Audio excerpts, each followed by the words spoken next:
1 year ago, our January 2016 cover story for CSWN was on genes and the heart. How do you price a cure? The whole idea is that's really where we're going with some of the gene therapy approaches, is maybe looking for a cure, if not a really good treatment at least, for heart failure. And then to kick off 2017, our CardioSource World News Interventions cover story is on peripheral artery disease. So we're going to update you on a couple of these different issues right here and right now for the next few minutes. I'm with Dr. Steve Zelenkofske, who is a DO and Vice President of the Cardiovascular Medical Affairs Therapeutic Arena Head at AstraZeneca. First off, thank you very much. These happen to be two topics that are obviously important for us, so I thought it would be great if we could just, let's start with the fun one, at least in terms of what's to come, and that's the AZD 8601. It doesn't even have a name yet, that's right, but it could be important. So let's talk about this. What are you trying to do with this? So this is really what I would say is the future of where AstraZeneca is going in cardiovascular medicine and cardiovascular metabolics. So the whole idea is we really want to get a different approach toward regenerative therapy into trying to cure or repair heart disease. And a lot of people are out there looking at cell therapies and turning genes on and genes off. And we've taken a little bit different approach toward how we look at curing the heart and curing damage to the heart. And that is that we'd like to turn signals on that the body actually has to repair damage. And so the approach here is to use modified RNA to see if we can actually signal or turn on and turn off signals to be able to do repair. In this case, it's a signal that turns on VEGF. Now, in the past, there have been studies that have looked at VEGF, giving the VEGF protein in those that have not been successful, and also gene therapies that have had some difficulties in advancing into further studies in man to be able to do that. And it's been known for a while that VEGF is critical in repair, and especially in vascular repair, but in coronary repair and acute myocardial infarction. And the feeling is that it's possible that maybe that giving exogenous VEGF may not be the appropriate approach. So the approach here would be to use modified RNA therapy to turn on signals so that we can signal cardiac repair that would be native to the person who is being treated. So what you're hoping for is a potential to regenerate functional heart mass. Exactly. So what evidence do you have so far? I mean, obviously you're early in this, but it's kind of fun to find out what you've been doing. So we've been doing some animal work, and in myocardial infarction models, acute MI models, and chronic MI models, we've been able to show that we can actually institute myocardial repair by turning on VEGF, and we've been able to actually demonstrate that we can actually signal a VEGF turn on. What we're excited about is that we've now looked at this, and we've been past the stages of being able to not only look at whether it works well in animals, but whether it's safe in animals, and be able to proceed into man. And that's what really is exciting us, is that we're about to enter into human studies. And although you're dealing with heart failure at the moment, the whole idea here is this could be something where the functionality of the heart in general, it could be what you're looking to improve, and thus it's not just heart failure.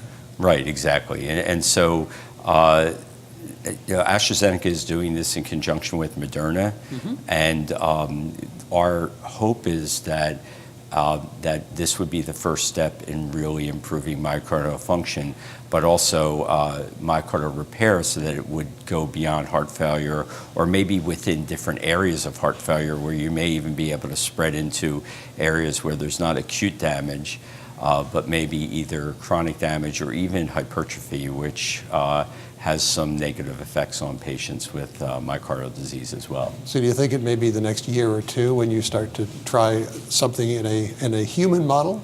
So we actually have started to submit to regulatory authorities to start human studies, and we're hoping within the next year that we can get that going. That is terrific. So, okay, let's shift gears for a moment. And here at AHA 16 and simultaneously published in the New England Journal of Medicine is Euclid, the effects of ticagrelor compared with clopidogrel in patients with peripheral artery disease. So tell us a little about Euclid. So Euclid is the fourth in the Parthenon program. We've actually heard 3 previous studies, Plato and Pegasus, which are in patients with coronary disease, Socrates, which was in acute stroke, and then now Euclid, which is in patients with peripheral arterial disease. And the interesting thing about the Parthenon program, there'll be a 5th one, Themis, which will be in diabetic patients who are at high risk for cardiovascular events. So the whole idea behind that program was to really look at ticagrelor or Brilinta and see if we can assess where the appropriate patient populations are to see whether the drug shows benefit.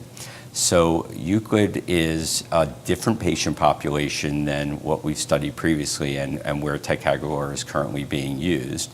And it was really a comparison of ticagrelor with clopidogrel in a high-risk PAD population that has not had a coronary event and was studied in 14,000 patients.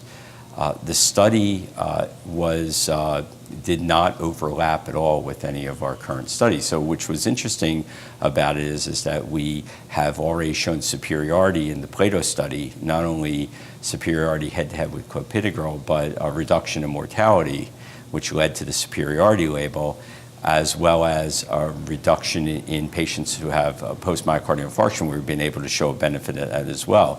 So in Euclid, we showed that there was a similar result between ticagrelor and clopidogrel. So it didn't meet its primary endpoint of superiority, but the 2 arms were similar. And it really, we learned a lot from Euclid because we really are starting to learn that the PAD population is probably significantly different than the patients we're currently using ticagrelor in. I mean, they're not all ischemic, first off, so you've got probably a bunch of different mechanisms. It's different whether it's above the knee or below the knee. I mean, this is a tough group of patients to try to figure out how to treat. Well, I think that's really what we learned the most about this, right? That these patients are tough to treat and maybe difficult to bend the curve on, as opposed to patients with acute coronary syndrome and prior MI, where I think that they tend to respond to more intensive and a different approach to antiplatelet therapy. So you're right, it was a heavy lift, but I think it was important for us to be able to do this, and it teaches us a lot about, and we learned something from every clinical trial, but it teaches us a lot about the difference between PAD and ACS and CAD. Well, I mean, I had a great time editing the piece that Deborah Beck wrote for us on PAD, so that's how we start our 2017. Please check that out in CardioSource World News Interventions. And if you want to go back to the January cover story for CSWN, January 2016, that's the one on genes and the heart. Really 2 great pieces that Deborah has written for us for CardioSource World News and CardioSource World News Interventions. I'm Rick McGuire.